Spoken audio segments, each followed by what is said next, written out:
Vamos para o próximo assunto então, Caio. A deputada federal Bia Kicis, do PSL, disse aos analistas de política aqui da CNN, Caio Junqueira e Thaís Arbex, que será presidente da Comissão de Constituição e Justiça da Câmara dos Deputados.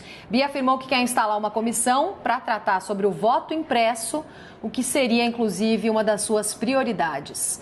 Caio, se essa fala da deputada se confirmar, é um bom nome para a presidência da CCJ?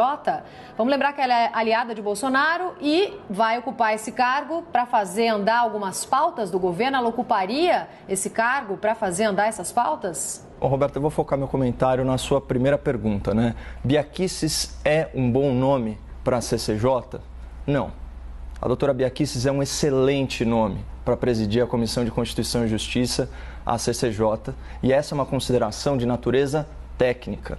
Então, numa Câmara Federal infestada de políticos profissionais que nunca conseguiriam passar num concurso público ou que seriam fracassados no setor privado, há poucos parlamentares com conhecimento e com experiência da deputada no campo das ciências jurídicas. São 24 anos, deixa eu só verificar se foi isso mesmo, 24 anos de carreira pública na Procuradoria do Distrito Federal, incluindo aí postos de chefia de gabinete e de corregedoria.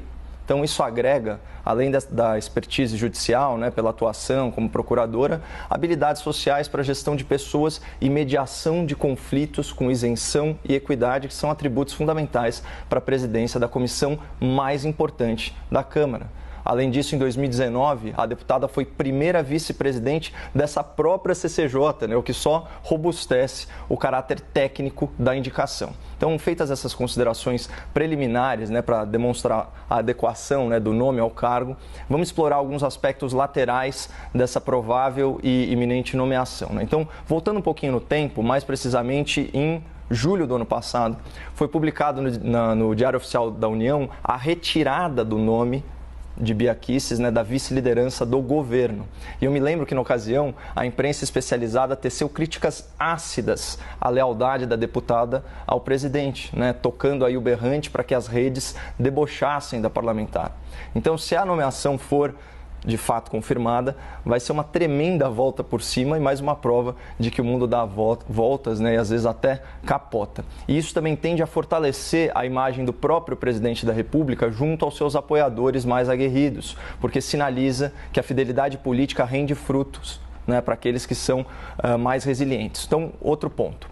Em razão da distribuição de cargos, né, conforme o tamanho das bancadas na Câmara, a indicação da deputada ela depende de um improvável consenso entre as alas dissidentes do PSL.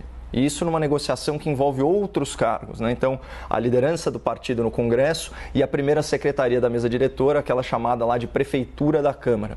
Ou seja, o alardeado descontentamento dos opositores do presidente no PSL parece menor que o desejo desses mesmos parlamentares por ocupar cargos na casa. Então, aqui a gente já falou da parte objetiva, né, dessa nomeação da doutora Bia Kicis para a CCJ, né, então aspecto técnico, cronológico, político, mas eu queria acrescentar também um comentário, né, uma consideração, na verdade, de natureza mais subjetiva. Né? O portal da Câmara, ele destaca que entre as atribuições aqui da CCJ está debater e votar assuntos atinentes aos direitos e garantias fundamentais e às funções essenciais à justiça. Então, olha que interessante. Se confirmada a nomeação da deputada Bia Kicis, nós teremos na presidência da CCJ uma parlamentar cujos direitos fundamentais estão sendo violados justamente pela elite da justiça.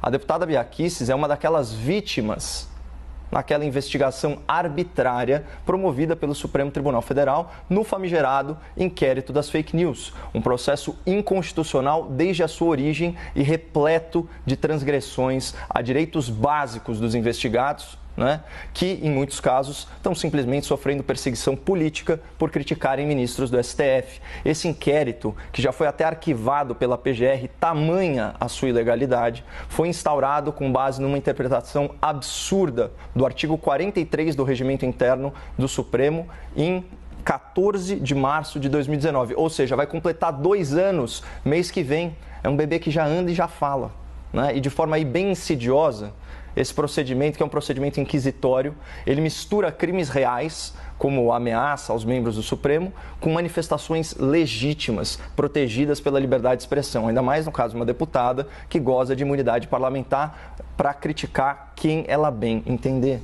Então, no curso desse inquérito, foi censurada uma matéria da imprensa nacional. Foram suspensos perfis de pessoas físicas nas redes sociais, isso é uma mordaça digital.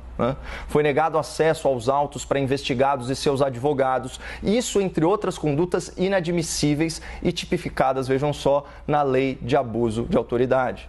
Claro que grande parte da imprensa, ao invés de rechaçar a censura e o autoritarismo do STF, está usando esse mesmo inquérito inconstitucional para tentar desqualificar o nome da doutora Bia Kicis. E o motivo é evidente. O ódio dos jornalistas militantes pelo Bolsonaro é muito, mas muito maior que o amor desses profissionais pela liberdade de expressão e pelos direitos humanos. Mas para quem ainda não teve o seu bom senso sequestrado aí por ódios e por paixões políticas, eu proponho uma reflexão. Será que não é positivo para o Brasil ter na presidência da CCJ justamente uma vítima dos excessos do Estado? Será que ao sofrer aí com os arbítrios do Supremo, a deputada Bia Kicis, ela não aguçou ainda mais a sua empatia pelo cidadão comum que sustenta essa máquina pública, sofre com serviços de péssima qualidade e ainda tem que aturar os mandos e os desmandos de certas autoridades? Então, por tudo isso, eu só reforço a minha impressão inicial. A doutora Bia Kicis, ex-procuradora e atual vítima do STF, é um excelente nome para comandar a Comissão de Constituição e Justiça, aliás, Comissão de Constituição, Justiça e Cidadania, da Câmara Federal. E eu espero que o anúncio se confirme e desejo boa sorte aí à parlamentar.